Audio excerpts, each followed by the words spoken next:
J'ai passé à quelques millimètres de pas vous publier l'article que j'avais préparé cette semaine, parce que c'est un petit peu différent. Hein?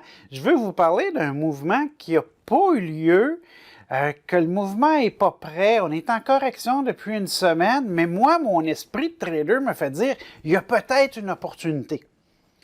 Mais là, peut-être une opportunité, il y a beaucoup de chances que ça ne se réalise pas. Puis par contre, si ça se réalise, ça va être tellement payant qu'il faut en parler un petit peu. Là. Puis cette semaine, c'est pas compliqué. On vous parle du mouvement sur l'or et comment le transiger dans le mouvement.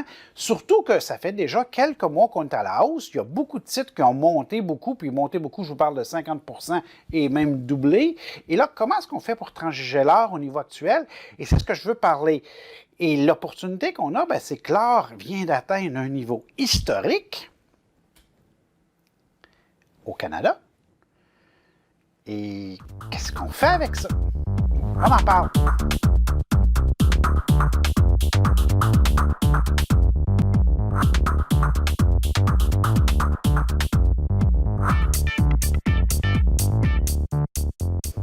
Cette semaine, on parle de la hausse du prix de l'or. Regardez, on a monté beaucoup. On vient d'atteindre 2000 en dollars canadiens. La semaine passée, on a corrigé un peu cette semaine, de 1980 environ. Et au niveau US, on est à 1500 environ. Au niveau canadien, ce qui est important de retenir, c'est qu'on est à un sommet historique. Parce que dans la hausse qu'on a présentement sur l'or, notre dollar canadien n'a pas monté. La plupart des autres fois, le dollar canadien avait monté, puis il faut se rappeler que dans les autres fois, je vous fais ça rapide, là, dans les 20 dernières années, les conflits internationaux qu'on a eus étaient surtout au Moyen-Orient. Qui dit Moyen-Orient dit producteur de pétrole, dit donc augmentation du prix du baril, augmentation du prix du baril, dit augmentation du dollar canadien. Présentement, nos conflits internationaux sont où? Chine, Corée du Nord et Brexit un peu, là. C'est là qu'il y a les incertitudes et c'est pas nécessairement des...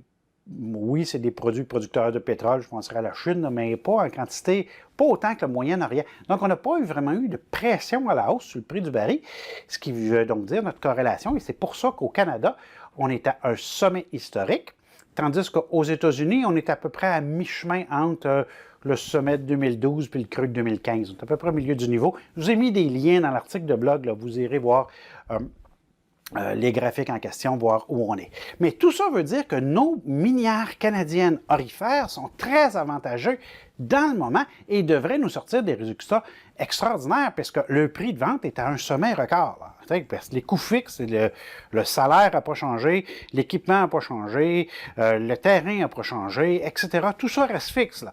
Ce qui change, c'est que le prix qu'on vend à notre or qui est juste plus cher, donc on fait des profits, on imprime de l'argent. Sans jeu de mots. Et donc, c'est génial. Et là, je veux aller à l'écran parce que je veux vous montrer des graphiques. Puis je pense que c'est la partie intéressante pour voir le mouvement, parce que le mouvement est quand même assez avancé. Puis on peut se poser la question, au niveau actuel, qu'est-ce qu'on fait? Quel genre de stratégie on veut utiliser? Parce que si le mouvement continue à la hausse sur l'or, puis je termine mon intro avec ça, là, si le mouvement à la hausse continue sur l'or, en fait, ça serait relativement facile. Là. Donald Trump continue de s'astiner avec la Chine, Donald Trump gagne les prochaines élections et ça empire. On va avoir un prix de l'or qui va être à la hausse. Au contraire, si Donald Trump tombe en grand amour avec la Chine et que tout se règle et qu'on est présentement au sommet de la confrontation, on va le dire comme ça, à ce niveau-là, on aura un prix de l'or qui reviendra à la baisse. Et ça, en tant que trader, là, essayez pas de deviner qu'est-ce qui va arriver. Si vous faites juste ça, des fois vous allez avoir raison, des fois vous allez avoir tort, puis on ne fera jamais d'argent avec ça. C'est pas vrai. Des fois vous allez avoir raison, puis des fois vous allez avoir tort, mais vous n'avez pas un bon système à long terme avec ça. Ce que vous devez plutôt vous positionner, c'est en tant que trader, vous devez vous placer à un endroit que si jamais le conflit continue et que le prix de l'or pousse à la hausse, qui va être extrêmement payant pour vous, puis si au contraire, ça se termine et le prix de l'or continue à la baisse, vous allez prendre juste une petite perte, vous allez passer à autre chose, vous allez ouvrir une autre porte, vous allez avoir une autre opportunité sur autre chose, puis vous allez simplement vous déplacer. Mais si le mouvement est là, vous êtes là puis vous faites l'argent. Donc, on regarde un petit peu comment on pourrait faire ça. En fait, on regarde le mouvement, on regarde quelques titres juste pour se montrer l'amplitude. Je vous ai publié dans l'article de blog de Bourse 101, je vous ai sorti tous les orifères de la Bourse de Toronto. J'ai reçu plein de courriels du monde qui avait de la difficulté à les trouver, là. Je les ai toutes pris, je les ai toutes mis là. Je vous ai mis les deux plus grandes. Ensuite, je vous ai mis une catégorie de titres qui étaient les titres majeurs que normalement vous allez transiger. Puis à la fin, j'ai mis les autres, les plus petites.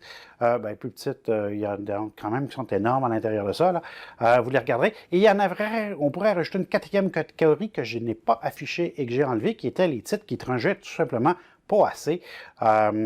Donc, je les ai enlevés. Ceux qui faisaient pas assez de volume, je les ai enlevés de là. Ce qui vous donne quand même un choix de 73, 74 orifères, ce qui est quand même énorme pour la Bourse de Toronto. Vous pouvez donc être très, très, très difficile dans vos signaux. Tant mieux, c'est un secteur qu'on peut se permettre. Ce n'est pas toujours le cas. Donc, on va à mon écran. OK, on est maintenant à mon écran et je veux qu'on regarde le mouvement des orifères qu'on a eu dernièrement.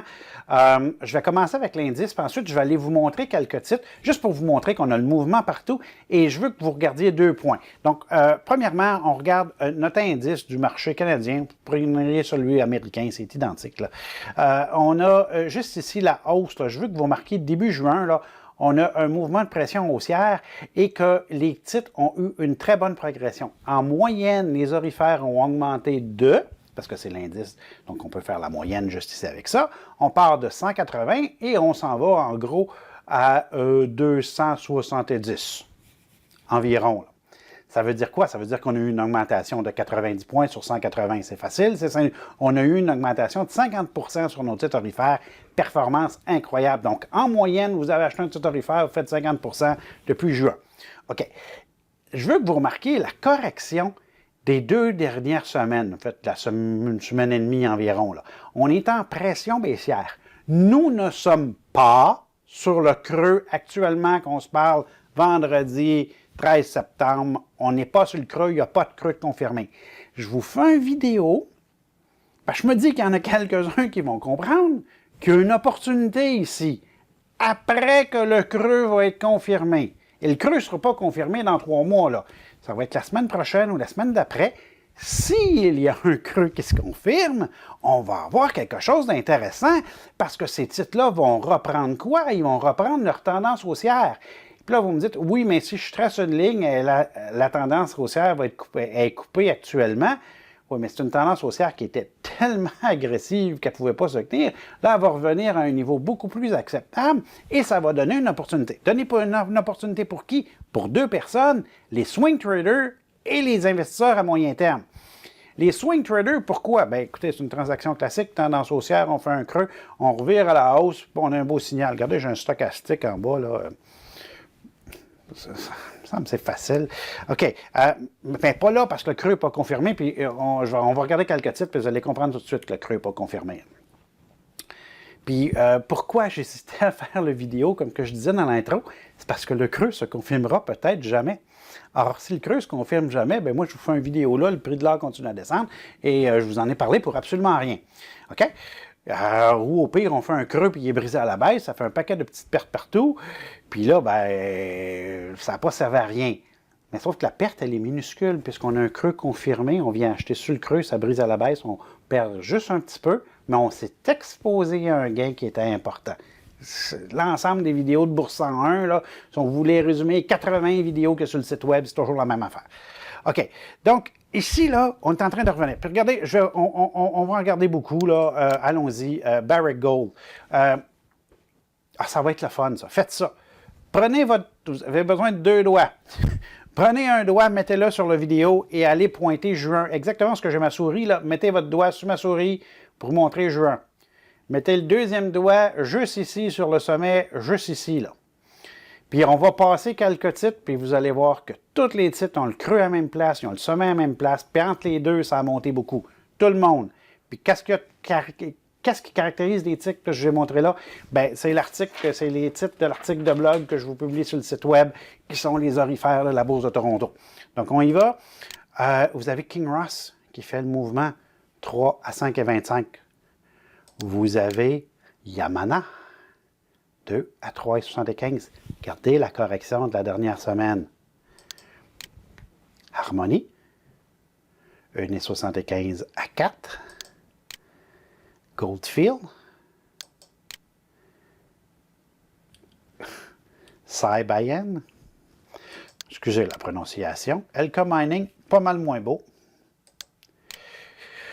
B2 Gold.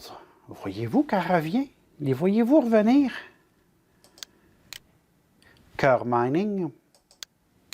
Newmont. Bon, je ne m'amuserai pas à toutes les passer, là, mais je pense que vous avez compris le principe, là, qu'il y a un mouvement et que ces titres-là sont en train de revenir. Et là, je ne peux pas essayer de vous faire à croire que ça, c'est un creux. Ça, dans le moment, là. C'est pas un creux. C'est une descente. On est en train de descendre. Ça, c'est pas un creux, là. OK? Dites-moi pas que j'ai dit d'acheter aujourd'hui. J'ai jamais dit ça. J'ai dit que si lundi, ça stabilise, si mardi, ça stabilise, et qu'on peut recommencer à avoir du beau petit mouvement tranquille, puis que ça pousse un peu à la hausse, moi, ça va m'intéresser. Pour une trade de swing, puis je vais en prendre quelques-unes aussi des plus petites à moyen terme pour me dire que si jamais on a un prix de l'or qui fait un mouvement complètement fou, comme on a eu lieu il y a une dizaine d'années, puis qu'on risque de faire 10 fois notre argent, ben je vais aller voir. Puis comment ça va me coûter? Bon, un risque de quoi? 3 2 5 ça va être dans ces jours-là. Si vous risquez plus que ça, c'est parce que vous avez mal compris. Allez réviser le cours. Sur ce, mesdames, messieurs, je fais cette grave vidéo juste pour vous dire qu'il y a quelque chose qui se passe. Je ne sais pas si vous aviez préparé vos listes. Je vous donne dans l'article de blog tous les titres de la Bourse de Toronto. Ils sont tous là, sont classés par les deux plus grosses, suivi des intermédiaires, suivi des plus petites. J'ai éliminé la scrap qui ne transigeait pas du tout. Bref, vous avez de l'ouvrage à faire en fin de semaine. Sur ce, mesdames, messieurs, bon trading à tout le monde. Encore une fois, je n'ai jamais dit qu'il y avait un signal d'achat actuel, là. J'ai dit qu'il y aurait peut-être une opportunité, ils ne sont pas arrivés, puis on peut stabiliser au niveau actuel. Comment est-ce qu'on le transigerait? Si l'or continue à glisser, il ne se passera rien, là. Puis là, il y a des fois des personnes qui nous posent la question, penses-tu que l'or va monter? Je ne sais pas. Puis, en tant que trader, là, ce que vous devez reconnaître, c'est qu'il y a une opportunité, qu'il y a un mouvement exceptionnel sur l'or. Je donne un exemple. Trump est réélu aux États-Unis, la chicane avec la Chine augmente, la guerre commerciale prend de l'amplitude, prix de l'or va faire quoi? Prix de l'or va s'en aller à la hausse.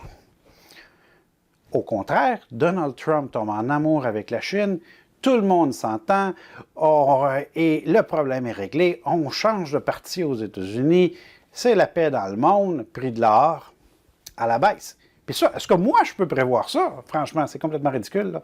OK? Donc, il faut juste se placer pour comment est-ce qu'on peut reconnaître que si on a une hausse de l'or qui est extraordinaire, comment est-ce que je peux en profiter?